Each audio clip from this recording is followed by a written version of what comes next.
পালাবো না।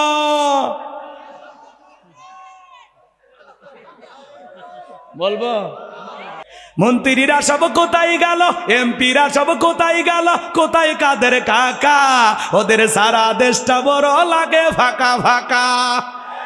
পালাবো না।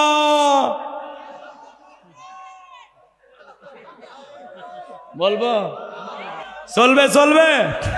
পালাবো না, পালাবো না, পালাবো না, যাই না তাদের দেখা, ওদের সারা দেশটা বড় লাগে ফাঁকা ফাঁকা। আইন মন্ত্রী আটকে গেল আইনেরই ফাঁকে, দাড়ি সারা দরবেশটারে ভণ্ড ভণ্ড লাগে। শুনেছি ভাই কত নেতা নেত্রী খাইতেছে ভাই ডান্ডা, বিচারপতি কালামানিকের ফাটিয়েছে নাকি আন্ডা। এটা আমার খবর না, মিডিয়ার খবর। এই বিচারপতি শামসুদ্দিন মানিক আল্লামা সাইদি হুজুরকে মৃত্যুদণ্ডের রায় দিয়েছিল। আমরা বলতে চাই এই সোনার মানুষটাকে যে মৃত্যুদণ্ডের রায় দিয়েছিল, ওই একই ট্রাইব্যুনালে বিচারপতি মানিককেও মৃত্যুদণ্ডের রায় দিতে হবে। এই বিচারপতি শামসুদ্দিন মানিক বিচারকের নামে ছিল বিগত সরকারের 5 আটা গোলাম। টকশোতে এসে আমার বোনকে অপমান করে বলেছিল রাজাকারের বাচ্চা, ছাত্র আন্দোলনের সমস্ত ছেলেদেরকে বলেছিল রাজাকারের বাচ্চা। এই বিচারপতি মানিক 116 জন আলিমের তালিকা করে দুদকের কাছে জমা দিয়েছিল। সিরিয়ালে আমার নাম্বার ছিল 23, রোল আমার কত? আপনারা চিনতেছেন না, ওরা ঠিকই ছেন। ওরা আমার 2টা ওয়াজ ভুল ধরছে। একটা আমি বৈশাখ নিয়ে আলোচনা করেছি, আর একটা হলো ধর্ম যার যার উৎসব সবার, এই স্লোগান দেওয়া যাবে না। এটা কুফরি স্লোগান, ইমান ধ্বংস করা স্লোগান। আমি এটা বলে খুব প্রতিবাদ করেছিলাম। ওই সময়ে আমার এই আলোচনাটা ভাইরাল হয়েছে, ওদের নজরে পড়ে। আমি দুর্গা পূজা নিয়ে আলোচনা করেছিলাম যে দুর্গা পূজায় কোনো মুসলমান যেতে পারে না। এটা অমুসলিমদের উৎসব, আমাদের উৎসব না। কথা কয় না গো? আমাদের জুমার নামাজে ওনারা আসে, লাইলাতুল বরাতে আসে, লাইলাতুল কদরে, ঈদের নামাজে, জানাজায়। আপনি যান কেন?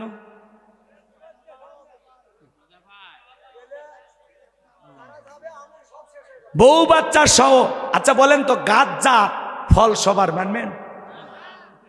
পুকুর যার মাছ সবার মানবেন? চাকরি যার বেতন সবার মানবেন? ক্ষেত যার ফসল সবার মানবেন? বউ যার হক সবার মানবেন? এগুলো বেলায় তো আপনারা ভালোই শিয়ানো। গাছ যার ফল তার, পুকুর যার মাছ তার, চাকরি যার বেতন তার। কথা কয় না? বউ যার হক তার, ধর্ম যার উৎসব তার। হিন্দুদের উৎসব হিন্দুদের কাছে, বৌদ্ধদের উৎসব বৌদ্ধদের কাছে, খ্রিস্টানদের উৎসব খ্রিস্টানদের কাছে, মুসলমানের উৎসব মুসলমানের কাছে। ধর্ম যার উৎসবটাও তার। আমাদের উৎসব সবার জন্য উন্মুক্ত হতে পারে, কিন্তু অমুসলিমদের উৎসব আমাদের জন্য উন্মুক্ত কখনো হতে পারে না। কারণ ওখানে যাওয়া আমাদের জন্য জায়েজ নয়, হারাম। কারণ ওখানে আল্লাহর সাথে প্রকাশ্যে শিরিক করা হয়। মুসলমান কি করবে? নিরাপত্তা দেবে, যাতে যারা সুন্দরভাবে নিরাপত্তা সহকারে পূজা করতে পারে, তারা তাদের ধর্মীয় কাজ চালাতে পারে। এই ব্যাপারে মুসলমান নিরাপত্তা দেবে। কথা কন না কে ভাই? হ্যাঁ, তাদেরকে একটা সুন্দর পরিবেশ দেবে। ডিমের ভিতরে কুসুম যতটা নিরাপদ, মায়ের কোলে শিশু যেরকম নিরাপদ, মুসলমানেরা যেই জনপদে সরকার থাকবে, ক্ষমতায় থাকবে, অমুসলিমেরা তার চাইতে বেশি নিরাপত্তা নিয়ে বসবাস করবে। আর আমার দেশের অমুসলিমেরা জামায় আদরেই আসে। এই ভারতের কিছু প্রচারকারী মিডিয়া, এই যেই নেতা, ওর নাম কি শুভেন্দু নাকি নাম? হ্যাঁ, শুভেন্দু না, ওর নাম কি গো? এই যে মোটা মুসারু নেতা দেখছেন, ওই শুভেন্দু, ও বলেছে আমরা পেঁয়াজ দেব না। তাহলে খা, তোর পেঁয়াজ তোরাই খা ভাই, আমরা খাবো না। আমরা পেঁয়াজ দেব না, আলু দেব না, কাঁচামরিচ দেব না। এখন ভারতের কৃষকেরা পেঁয়াজ, আদা, মরিচ এগুলো নিয়ে আন্দোলন করতেছে। কথা কন ঠিক কিনা? এবং এই শুভেন্দু নামের সেই বিজেপির নেতার বাড়ির ঘেরাও করে রাখছে। এবং প্রকাশ্যে এই নেতা গত একদিন আগে জুতার বাড়ি খাইছে। এই শুভেন্দুকে মানুষ জুতে দিয়ে পিটাইছে। যে এই কথা কেন বললি? বাংলাদেশের ভিসা বন্ধ করে দিল, আবার বাংলাদেশের সাথে আমাদের বাণিজ্যিক যে চুক্তি সেটা তুই তোর কারণে আপাতত বন্ধ, আমদানি রপ্তানি বন্ধ তোর কারণে। এই জন্য ওই নেতার বাড়ি ঘেরাও করছে। আবার একটা ওই যে মুখুর নাকি, ওর নাম কি, ময়ূরঞ্জন আমার নাম কি গো? ময়ূখ রঞ্জন। আহা কি সুন্দর নাম, শেষে কাফের উচ্চারণ হবে নাকি গো? ময়ূখ রঞ্জন। এই বেচারা যে রিপাবলিক বাংলায় যে পচাইছে, বাংলাদেশ কেনে কয় চট্টগ্রাম আমার, ফেনী আমার, নোয়াখালী আমার, ওর মনে হয় বাপ দাদার পৈতৃক সম্পত্তি। কথা বলে ঠিক কিনা? একটা ঘরোয়া পরিবেশে মন্দির নিজের ঘরে বানায়, ওটিগুলো মোমবাতির আগুন চলতেছে, বলতে এই যে দেখেন মন্দিরগুলো কিভাবে জ্বালানো হচ্ছে। এত বড় বাজে এরা, কথা কন ঠিক কিনা? মলম বিক্রেতা। জি, আমরা বাংলাদেশের মানুষ ওর নাম দিছি কি মলম বিক্রেতা। এই সাংবাদিকের বাড়িও ঘেরাও করে রাখছে, ও ভয়ে বাড়ি থেকে বের হচ্ছে। এই অন্য সরকারের পতন হয়ে গেছে, এই যে কিছুক্ষণ পরে এমন ভাবে সেই সাবেক প্রধানমন্ত্রী আবারও বাংলাদেশে যাবে, আপনারা দেখেন এই তো বিমানে চড়ছে আবার যাচ্ছে। কি নাটকটা করে এরা। ভারত আমাদেরকে তামাশা মনে করে, ওরা আমাদেরকে নিয়ে গেম খেলতে গিয়ে এখন ওরা এমন সিপিআই পড়ছে, একের সব শেষ। এই জন্য ছোট দেশ দেখে অবহেলা করতে নাই। তোমাদের আয়তন বড় হতে পারে, কিন্তু মনে রাখবা বাংলাদেশের মুসলমানের সাথে আছে আমাদের আল্লাহ। আমাদেরকে যারা পরাজিত করতে চাইবে বিশ্বের দরবারে তারাই পরাজিত হবে। কথা বলে ঠিক এরা। ভারত ভুলে যাবেন না, এদেশের মুসলমানেরা তাহাজ্জুদে চোখের পানি ফেলে আল্লাহর কাছে কাঁদে, সেই দেশের দিকে যদি তাকাও তোমাদের চোখ উপড়ে ফেলা হবে। বাংলাদেশকে ভাঙতে আসলে একদিন তোমরা টুকরো টুকরো হয়ে যাবা পৃথিবীর মাখি। ওরা সাদাটা না খাইয়া অন্যটা খাইতো, ওদের বোঝেন না, এই জন্য ওদের মাথার বুদ্ধি আর কি নেবে, কোনটা খাওয়া লাগে কোনটা ফেলে দেওয়া লাগে এটাই বোঝেনি। ওরা বলে মানুষ। বুঝতে পারছেন তো নাকি? আল্লাহ ওদের হেদায়েত দান করুক। জোরে কান আমিন। রাগ করতেছেন? তাহলে বিচারপতি মানিকেরও বিচার হওয়া দরকার আছে না নাই? বিচারপতি মানিকেরও বিচার বাংলাদেশের মাটিতে একদিন হবে ইনশা। রাগ করতেছেন? পলকের ঝলক গেল, পলকের ঝলক গেল, থামিয়ে নেটের চাকা, ওদের সারা দেশটা বড় লাগে ফাঁকা ফাঁকা। কোথায় গেল সংসদেতে মমতাজের গান, কোথায় গেল হযরত বলা স্বামী মুসমান। 70 রাকাত তাহাজ্জুদ পড়তো, বিরাট বড় আল্লাহর ওলি দাবি করতো, 41 সাল পর্যন্ত টিকে থাকবে এই আশাই ছিল। কিন্তু 24 সালের 5 আগস্টে কি হবে আল্লাহর ওলিরা রাবিয়া বসরিরা জানতো না। কথা কন। আল্লাহ যখন ধরবে কিসের সাল বেটা, সেকেন্ড গণনা করতে পারবি না। কথা কন। বড় বড় কথা বলতো, মাইক পেলে বলতো খেলা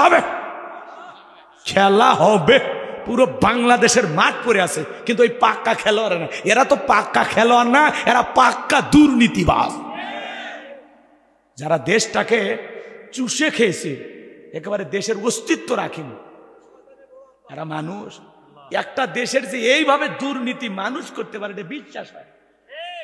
ওরা নিজেদের পকেট ভারী করার জন্য এই দেশে এসেছিল। কথা কন। আজকে আমাদেরকে এইভাবে বিপদে ফেলে ওরা পালিয়ে গেছে। আর যাই হোক, ওদের মায়া যেন আমাদের কলিজায় না থাকে।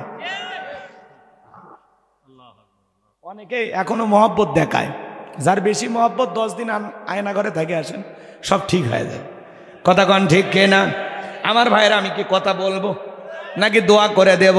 তাহলে নামাজ যদি নামাজের মতো আদায় করতে পারেন, রিজেক্ট দেবেন আল্লাহ, আর সকল দিক থেকে নিরাপত্তা দিবেন কে?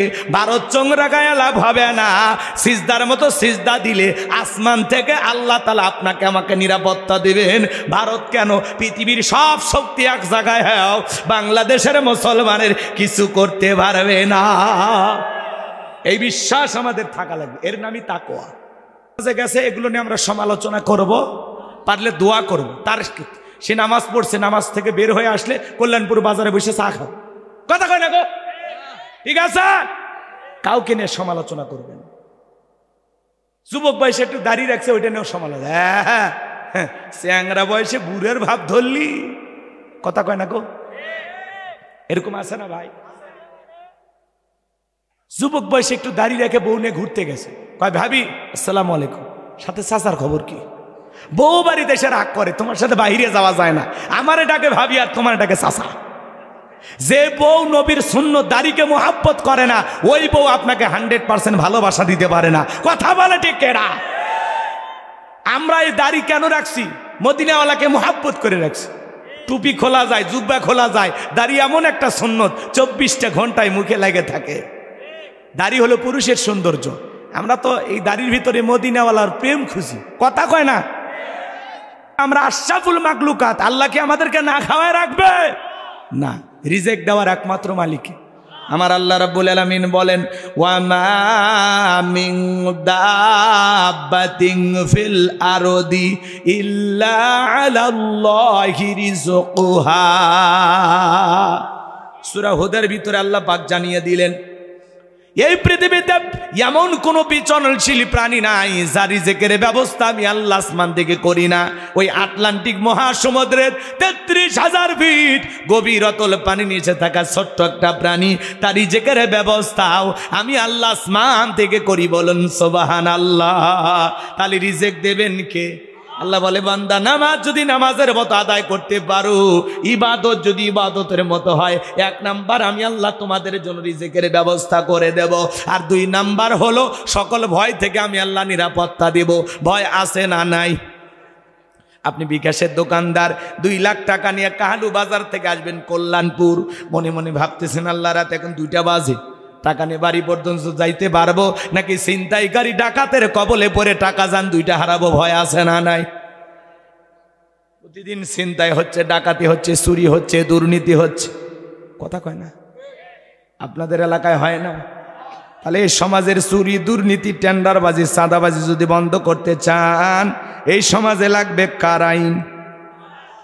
আর একটু জোরে কোন। বিরক্ত হয়েছেন আমার কথায়? তাহলে ভাইয়েরা আমার, এই সমাজে আল্লাহর আইন চালু হোক, এটা আপনারা সবাই চান? বিরক্ত হচ্ছেন না তো? তাহলে এদিক খেয়াল করেন, এই সমাজে প্রতিদিন আপনারা ছিনতাইয়ের ঘটনা শুনতে পাচ্ছেন। প্রতিদিন চুরি হচ্ছে, ছিনতাই হচ্ছে, বিভিন্ন পরিচয় দিয়া এক শ্রেণীর মানুষ এই দেশে ছিনতাইয়ের কাজে ব্যস্ত। আপনাদের এলাকায় এই ধরনের ঘটনা ঘটেনি। এই দেশে যদি চুরি বন্ধ করতে চান, ছিনতাই বন্ধ করতে চান, আপনার আমার মনের মধ্যে ভয়, মেয়েটা কলেজে গেল একা একা ফিরবে নাকি জামাই সাথী নিয়ে ফিরবে? ভয় আছে না না? মেয়েটা স্কুলে গেল ভালোভাবে ফিরবে নাকি কারো লালসার শিকার হবে? ভয় আছে না না? তাহলে চুরির ভয়, দুর্নীতির ভয়, জান হারানোর ভয়, মাল হারানোর ভয়, মেয়ে সন্তান ছেলে সন্তান হারানোর ভয়, এই যে ভয় ভীতি নিয়ে আমরা সমাজে বসবাস করতেছি, আল্লাহ তাআলা বলতেছেন এই জমিনে যদি আল্লাহর আইন চালু হয়, কোনো চুরি থাকবে না, দুর্নীতি থাকবে না, কোনো ভয় থাকবে না। তাহলে জমিন যার, আইন চালাইতেও হবে তার। কথা কোন ঠিক কিনা? আলা লাহুল খলক ওয়াল আম, সৃষ্টি যার, আইন চলবে সে আল্লাহর। কথা কোন ঠিক কিনা? এই সমাজে চুরি দুর্নীতি লন্ডন আমেরিকার আইন দিয়ে বন্ধ হবে না। চুরি দুর্নীতি টেন্ডারবাজি চাঁদাবাজি খুন ধর্ষণ এগুলো যদি বন্ধন করতে চান, এই সমাজ থেকে এগুলো যদি দূরে রাখতে চান, তাহলে আল্লাহর আইন দিয়ে চোরের বিচার করা লাগবে। আল্লাহ রাব্বুল আলামিন বলেন, ওয়াস-সারিকু ওয়াস-সারিকাতু ফাকতুউ আইদিয়াহুমা জাযাআম বিমা কাসাবা নাকালাম মিনাল্লাহ। আল্লাহ সূরা মায়দার ভিতরে আইন দিয়েছেন, চোর পুরুষ হোক আর নারী হোক, আল্লাহর বিধান, আল্লাহর ফয়সালা। চোর চুরি করেছে, অপরাধ যদি প্রমাণিত হয়, আল্লাহর বিধান, আল্লাহর ফয়সালা হলো চোরের ডান হাতের কবজিটা কেটে দাও। বাংলাদেশের একটা চোরকে ধরে যদি আমরা বাইতুল মোকাররমের সামনে নিয়ে আসা মিডিয়ার মাধ্যমে ফালাও করে প্রচার করে একটা চোরের হাত কেটে যদি বলতাম, বাংলার পার্লামেন্টে আইন চালু হয়ে গেল, এখন থেকে যে চুরি করবে আর সে যদি ধরা পড়ে ওই চোরের হাত কেটে দেওয়া হবে, বলেন তো বাজান, এই সমাজে চুরি থাকবে না বন্ধ হবে? একটা চোরের হাত কেটে খালি পরীক্ষা করে দেখেন, বাংলাদেশের সমস্ত চোরেরা রাতারাতি তওবা করে আল্লাহর ওলি হয়ে যাবে। ও বলবে ভিক্ষা করে খাবো, না খায় মরে যাব, তারপরেও কোনোদিন চুরি করব না। কিন্তু কে শোনে কার কথা? আজও গেল না মনের ব্যথা। এখন উচিত কথা যদি কই, পিঠের ওপর দিয়া যাবি মই। যত দোষ নন্দ ঘোষ, সত্যটা বললে দোষ, করলে অন্যায়ের প্রতিবাদ, নামটা হবে তোমার জঙ্গিবাদ, নামটা হবে তোমার মৌলবাদ। যে নেতা আইন পাস করবে ওই নেতা তো চোখ দিয়ে তাকালে বলে উরি বাবা সরিষাই তো ভুল, ওর তো নিজের হাতাকে কাটা যাবে, কথা কয় না গো। কারণ যে পরিমাণে দুর্নীতি করেছে 11 লক্ষ কোটি টাকা, আবার কেউ বলতেছেন 18 লক্ষ কোটি টাকা দুর্নীতি করে বিদেশে পাচার করছে, তাহলে বলেন তো কয়বার ওর হাত কাটা গেল না? হ্যাঁ, ওরা কোনোদিন এই আইন পাশ করবে?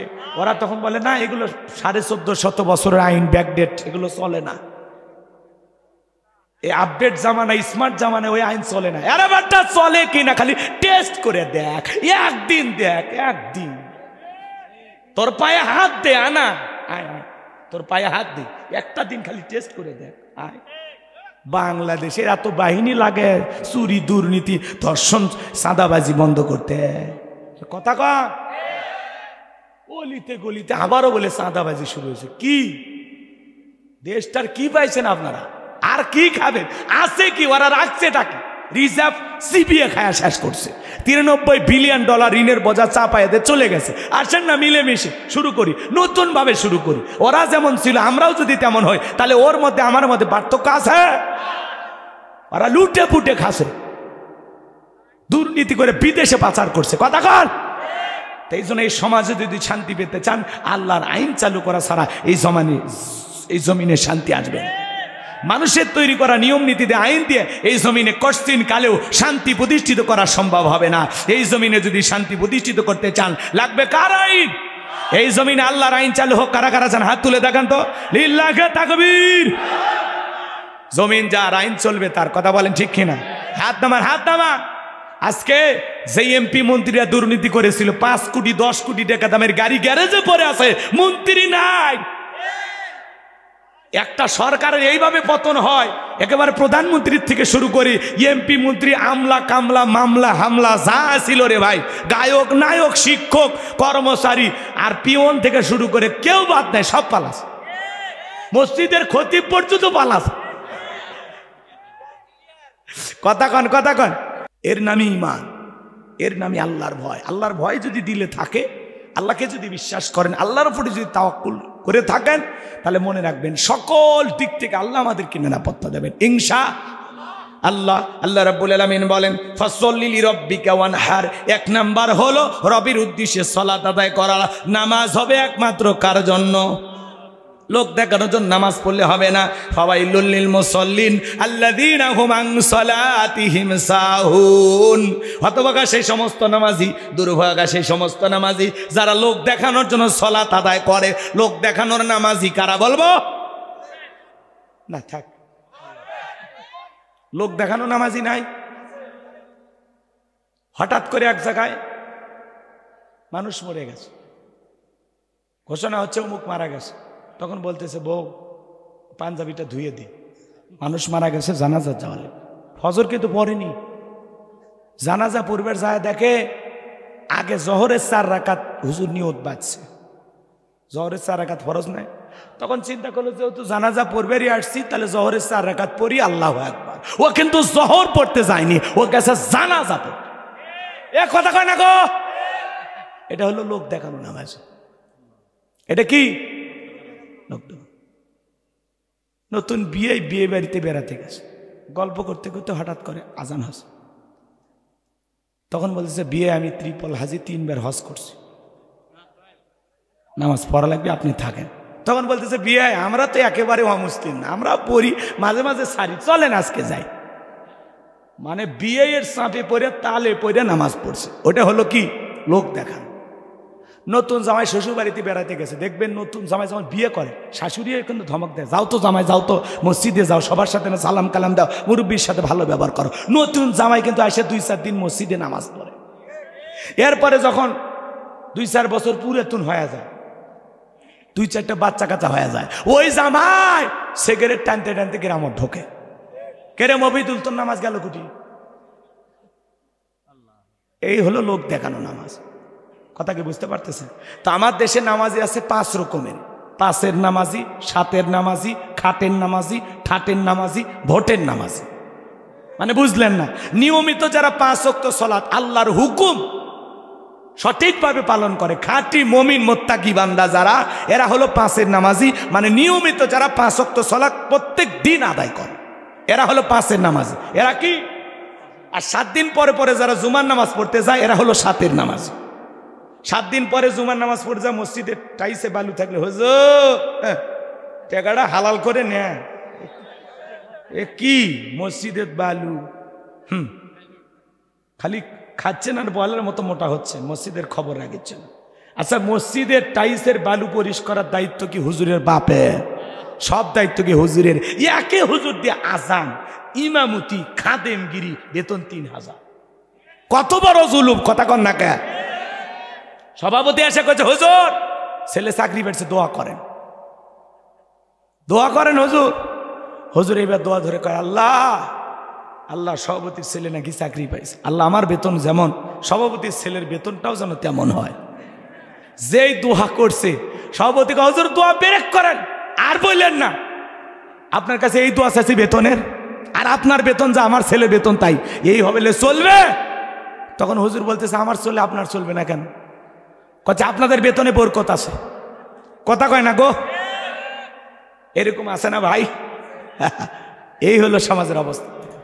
3-4 হাজার টাকার ইমামতি করে, পাওয়ার থেকে মাথা পর্যন্ত যে পোশাক পরছে, যে গেট আপটা নিছে, ওটি তো 8,000 টাকা। কথা কয় না? কে দেয়? 2-4-5 হাজার পায়, কিন্তু হালালে এত বরকত, এত বরকত। কথা বলেন ঠিক কিনা? আর 50,000 টাকা বেতন পায়, আবার মাস শেষে আরো 20,000 টাকা কিস্তির থেকে তোলে। শান্তি নাই গো। কথা বলেন ঠিক কিনা? আমার ভাইয়েরা মন খারাপ করবেন না। তাহলে 5 ওয়াক্ত সালাত যারা আদায় করে, এরা হলো 5-এর নামাজি। 7 দিন পরে পরে জুমার নামাজ পড়ে যারা, এরা হলো 7-এর নামাজি। শোনেন, শুনে যান, বাংলাদেশে জুমার নামাজের জন্য মসজিদ ভেঙে 2 তলা 3 তলা বানানো হয়। ফজরের নামাজের সময় এক কাতারি মুসল্লিও পাওয়া যায় না। এমনও মসজিদ আছে মসজিদ একাই নামাজ পড়ে। কথা কর, আছে না বাজান? বিশ্বনবীর জামানায় ফজরের নামাজের দৃশ্য যেমন মসজিদ কানায় কানায় পূর্ণ ছিল, জুমার নামাজের দৃশ্য একই রকম। সুবহানাল্লাহ। খালি মসজিদটা সুন্দর বানাইলে হবে না, আমাদের ঈমান আমলটাও সুন্দর হওয়ার দরকার আছে না নাই? মসজিদের নাম শুধু আত-তাকওয়া লেখলে হবে না, আমাদের অন্তরে তাকওয়া থাকা দরকার আছে না নাই? ভাই, যারা জুমার নামাজ 2 রাকাত পড়ে খালি সালাম ফিরাইতে দেরি, মসজিদের বাইরে আসতে দেরি নেই, ভূমিকম্প শুরু হয়ে যায়। কথা কন। আবার 7 দিন পরে এসে ওরা দেয়া করে। তাহলে এই জুমার নামাজ পড়লেন, আসর, মাগরিব, এশা, ফজর, এগুলো পড়া লাগবে না? এগুলো কি ফরজ না? কথা কয় না? এগুলো কি? তাহলে কেন পড়েন না? কেন পড়েন না? এই জন্য অনুরোধের ভাষায় পায়ে হাত দিয়ে আজকের আলোচনা শোনেন। ফাসল্লি লিরাব্বিকা, রবের উদ্দেশ্যে সালাত, 5 ওয়াক্ত সালাত, আল্লাহকে রাজি খুশি করার জন্য। কারা কারা পড়বেন হাত তুলে দেন। পড়বেন তো ইনশাআল্লাহ? পড়বেন তো ইনশাআল্লাহ? আল্লাহ সবাইকে 5 ওয়াক্ত নামাজি বানায় দেন। একটু জোরে কর না আমিন। আর একটু জোরে কর না আমিন। আমার ভাইয়েরা, মানুষ মারা গেলে জানাজার নামাজ পড়ে যারা, হলো খাটের নামাজি। আর 2 ঈদের নামাজ পড়ে, পাঞ্জাবি একটা পয়রা শেরওয়ানি পরে কয় হুজুর কেমন লাগতেছে? কয় হেব্বি লাগতেছে। হুজুর আসেন কোলাকুলি করি। ঈদের নামাজ পড়ে মাঠের ইমামের সাথে কোলাকুলি করে।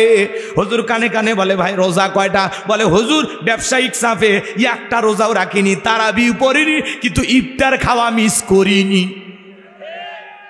এই হলো আমাদের ইবাদত।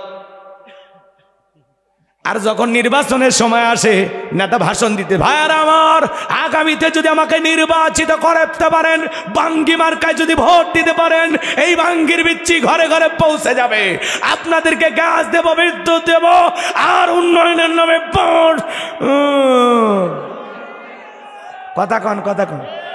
আমরা ওই নেতার কথা শুনে স্লোগান দেই, বল্টু ভাইয়ের চরিত্র ফুলের মতো পবিত্র, নামাজ পড়া 1 ওয়াক্ত, গাঁজা খাই 5 ওয়াক্ত, গুমসুরিতে পাকা ভক্ত, শয়তানের 1 নাম্বার ভক্ত, হুজুরদের যেন খুবই শক্ত, সুচে খাই গরিবের রক্ত।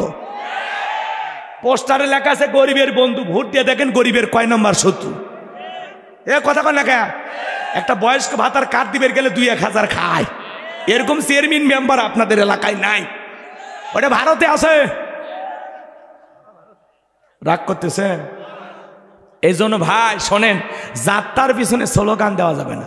53 বছর বহুত ভুল স্লোগান দিয়েছেন, এইবারে না ঠিকঠাক স্লোগান দেয়া। কি কি বুঝতে পারতেছেন? সামনে চলেন, কষ্ট হয় আপনাদের? বুঝে শুনে নেতা বুঝে, আমার ভোট আমি দেব যাকে খুশি তাকে দেব এই স্লোগান না। আমার ভোট আমি দেব সৎ, যোগ্য, আমানতদার, আল্লাহওয়ালা, নেককার, নামাজি, ভদ্র মানুষ, তাকে দেখে দেব।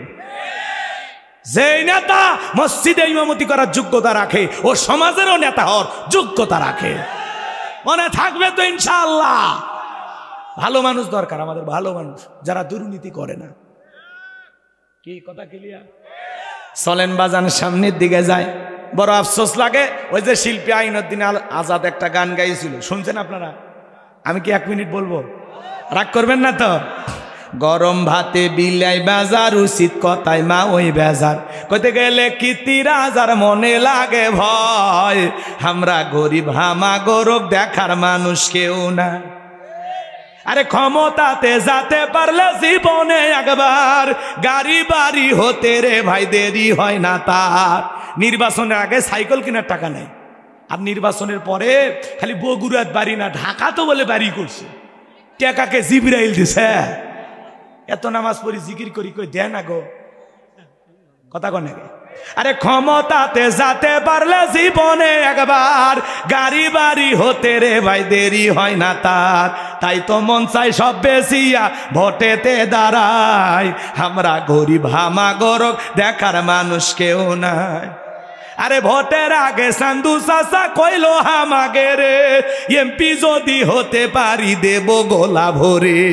এমপি হয়ে এখন দেখি চাচার নাগাল কি ডাপাই, আমরা গরিব হামা গরক দেখার মানুষ কেউ না। আরে একদিন দেখি সান্দু চাচার সোনার ছেলেরা, চান্দার জন্য বাপের মাথায় বসাই দিছে সোরা। আছে না নাই? আছে না নাই? এই বাজান গো আমার, লম্বা আমি করবো না।